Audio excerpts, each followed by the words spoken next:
So today I'm very excited to start this tutorial on using Outlook Webmail. Now, those of you that know me know that I love Gmail, Google Calendar, anything Google. But I have to say that I think Outlook Webmail might have won me over. Today's tutorial, I'm going to go over quite a few different things that you can do on Outlook Webmail that you actually can't do in the desktop version. Keep in mind that much of what I'm going over is for Outlook Webmail, not for the desktop version. So let's go ahead and start with how to log into your Outlook Webmail. So first, you're going to just type in Office 365. You'll click on it. And then it might ask you to log in, it might not. You're going to log in with your email address and your 16-character password. Then on the side, you'll see that you have access to all of these different apps, and you're going to click on the Outlook app. Then once it goes into Outlook, I recommend that you add it, of course, to your bookmark bar or to your daily tabs folder so that you have consistent access to it. In order to add it quickly, what I normally do, of course, you can press the star and then choose where you want it to go, or you can just click on it once and then just drag and drop it wherever you want it to go. Okay, now once you're in, you're probably thinking, okay, I'm feeling like I have a little bit of my world in Gmail and Google Calendar and a little bit of my world now in Outlook. How do I combine both of those worlds? Well, it's pretty simple, so let's go ahead and look at it now. So first, what I want to do is I want to go into my Gmail and I want to set Gmail up to forward to my Outlook account, so I'm not having to check both emails. So I'm going to do that by clicking on Settings, then clicking on See All Settings. Up here at the top, you're going to go across until you see the Forwarding and Pop IMAP. And then there's a section that says Forwarding. You're going to click Add a Forwarding Address. Then you're going to select the address that you want to forward it to, which in this case will be your .org account, and click Next. Then click Proceed. It will prompt you that a confirmation code has been sent to your .org address in order to verify permission, so you will click OK. Then you'll head over to your Outlook email address, and it might take just a moment for it to arrive, so be patient. Once it has arrived, you can click on it. Then you will find the confirmation code, highlight it, right-click on it, click Copy, or you can also do Control-C to copy it. You can go back to your Gmail account, paste the confirmation code. So I copied it and now I'm pasting it. And then you'll see that it's set up. Now, it's not going to forward a copy until I click Forward a Copy of Incoming Mail. Now, you can choose to keep a South Bay Union School District mails copy in the inbox. That means that you'll have a copy in your Outlook as well as in your Gmail. That's going to probably clog up your Gmail account. So you might want to say archive the South Bay Union School District's mails copy. And that will just make it so that when an email comes in here, it will forward it to your Outlook account, but then it will automatically archive it here in your Gmail account. So when you come in here, anything that's been forwarded will not show. Now, if you want to access it in Gmail for any reason, then you could always search it here. So that is how we will get our mail forwarded. Now let's look at how we can connect our calendars so that we're not having to look at both calendars. First, you're going to want to come down. This is if you want to see your calendar in full screen. So I'm going to click on the calendar just like it was in the desktop version. So you'll see that right now I'm looking at my .org calendar, but I really want to also show my .net calendar, my Google calendar, in this same view so I'm not having to look at both screens. So what I'm going to do is click on Add Calendar. And then I'm going to click on Add Personal Calendars, click on Google, click on your .net account, scroll down, click Allow, Now, once the calendar populates, I can exit out, and you'll see that my Google Calendar or my .NET automatically is populating in a different color. I can switch that color if I would like, just by clicking on it, switching color, and choosing a different color. I can also add a charm to it so I know that that is my .NET account. So now I'm ready. I have my emails combined. I have my calendars combined. And now I'm ready to actually start exploring what Outlook has to offer. Let's go ahead and start with the focused and other categories. I love this because I feel like Outlook is really good at determining what is junk mail, advertisements from specific companies, and it puts it in this other category. So if I'm looking at my focused, you'll see that it's mostly work-related emails. But if I click onto other, I'll have a list of all of these emails that Outlook has determined maybe are not work or emails that are going to be a priority for me. So there's two things I can do. Let's say if there's an email in here that I say, you know what, that is a priority. Very easy. I can just click on it and drag it into focused, and it will no longer be considered an other or sort of a junk email. Then if I say, yeah, I don't really want to look at all of these, I can click empty other, and it will automatically delete all of those emails. Now I'm going to go back into my focused, and I'm going to drag this Life Changer of the Year one. I'm going to drag it back into other for right now so that everything that I have in here is work related. Next, we're going to look at Outlook contact information. On any contact, you can click or double click on a person's icon or even their name. So I'm going to go ahead and double click on Lisa's name. You'll notice that it will give me her contact information as well as who she works with.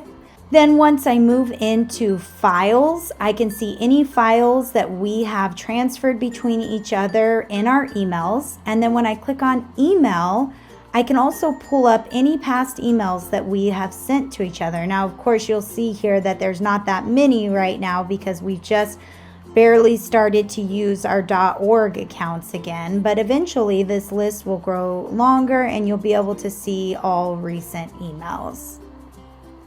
Next, let's look at how to archive or categorize your emails.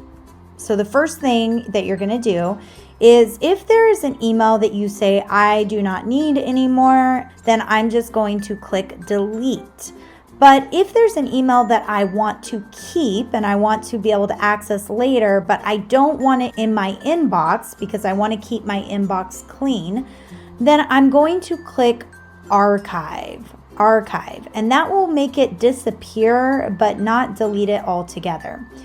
We are used to using folders in the desktop version, and while there are still the option of using folders, you also have the option of categorizing, which I think in a lot of ways is probably easier.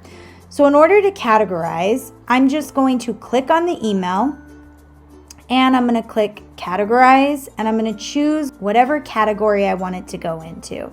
So let's go ahead. I'm going to choose virtual units for this one, and you'll see now that it's been tagged with virtual units. Then I'm going to archive it because I don't need it in my inbox anymore.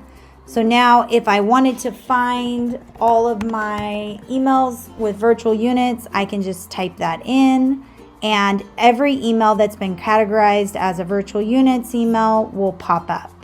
I can also do this with multiple emails. So I can go through and click multiple emails and then categorize them. You'll need to create your categories by adding a new category. Once you've added the new category, it can be used over and over again. I think something that has changed for me now working virtually is I'm really making an effort to keep my email box empty so that whatever I have in my email are items that I'm currently working on. That helps me to make sure that I'm getting back to people. When I logged into my email, I had a ton of emails from before, and to be honest, I didn't want to take the time to go through them all. So what I did was I just selected all of my old emails that I had used prior to our email going down, and I categorized all of them as old emails. I created a category called old emails. Then what I was left with was just the emails that I had received since our email was reestablished.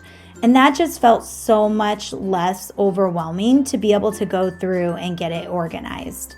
Now, within these emails, a lot of this is similar to Gmail, where when you click on certain emails, it might give you suggested responses that you can click on. Also, you'll notice that when somebody shares an invite with you, you just click on RSVP and you can click yes. All right, now it is time to look at probably my hands down favorite feature about Outlook Webmail. And you do not have this option on desktop. So again, I encourage you not to use the desktop version. Just get used to using the Webmail version. So I'm going to click on this My Day icon. When I go into My Day, I have two categories. I have my calendar and I have my to-do. Earlier, I mentioned that you can go into the calendar by clicking on this icon down here. However, that can get a little bit cumbersome when you're trying to go back and forth or you have two different tabs. This is nice because it will open your calendar right next to your emails. So as you're answering emails, you can see what is on your calendar. But it does quite a bit more than that. So right now, we're going to look at what it does. You'll see that this is what I have on my list to do today. If I wanted to add an event, I would click New Event, and right within this section, I can go ahead and add an event to the day. Another thing that I can do, which I love, is if there is an email over here that's asking for a time to meet or a time to talk about something, I can look at the time here. So they want to meet Wednesday at 11. I'm going to click on Wednesday. Looks good. I don't have anything scheduled. And then I'm going to take this email and I'm going to drag it. And I have an option to add it as a task, which we'll come back to, or to add it as an event. So I'm going to drop it in Add as an Event. Okay, so you'll see that the event has populated. Now I want to make sure that this time is going to work for both Edgardo and Michelle. Whoever is included in the email will automatically be tagged in the appointment. Now let's say if maybe I don't know what time works for everybody. You'll see that it is sharing with me some options. You can see that there's no availability till 4 o'clock today. So let's go ahead and look at Tuesday. Now, any of these white spots right here are spots where all four of us are available at the same time. So I can say, okay, 8 o'clock to 8:30, that is a time that we are all available. So I'm going to set that time and I'm going to press send. Sometimes it will also give you calendaring suggestions. So you can see here if I had scheduled this new meeting to meet about FastBridge, I've added 3 people to it. And these are the suggested times that the system is concluding that all 4 of us are available. So I can also choose one of these times and then click send, and they can either accept or refuse the calendar event. Another way that you could also add to calendar if you don't want to use the sidebar is within an actual email. Instead of dragging and dropping the email, you could also click this calendar button right here. And when you click it, it will open an appointment opportunity just like it did in the sidebar option. Now let's pretend that there's an email that has come in, and because of that email there's a task that you need to do and you want to add this to your to-do list. It works very similarly to creating an event in your calendar. You're just going to click it, drag it, and instead of adding it as an event, I'm going to add it as a task, and it will add to my list of things to do. Now, if I want this task to be added to my calendar or to send me a reminder so I don't forget to do it, I can right click on it and then I can set a reminder. I can choose the day and the time that I want it to remind me to do it on, and then click save. Let's go over now some of the main settings that you might want to make sure that your account is set up for. When you click on Settings, your desktop notifications most likely will be toggled off. If you want to receive desktop notifications, you'll want to toggle it on. Then you will click on View All Outlook Settings. So we're going to start in our General section, and then we're going to click on Notifications. You will probably not have marked the play a sound when a message arrives. That's one I would turn on. It just notifies you when you get a new email. If that's going to distract you while you're teaching, then feel free to turn that off. Otherwise, if it's helpful for you to hear that sound when an email arrives, you can turn it on. You can do the same for notifying when a reminder is set or for notifying when a new message arrives. Next, we're going to go into the Mail section, and we're going to go into the Compose and Reply area. This is where you will create your email signature. You can create your email signature with links just by highlighting the word, clicking the link button, or Control-K, and pasting your link in the box. Once you're done creating your signature to be the way you want it to be, with the fonts that you want and the bold and the colors, however you want it, then you're going to make sure that these are checked. Automatically include my signature on new messages that I compose, and automatically include my signatures on messages I forward or reply to. If these are not checked, then you have not turned on your signature.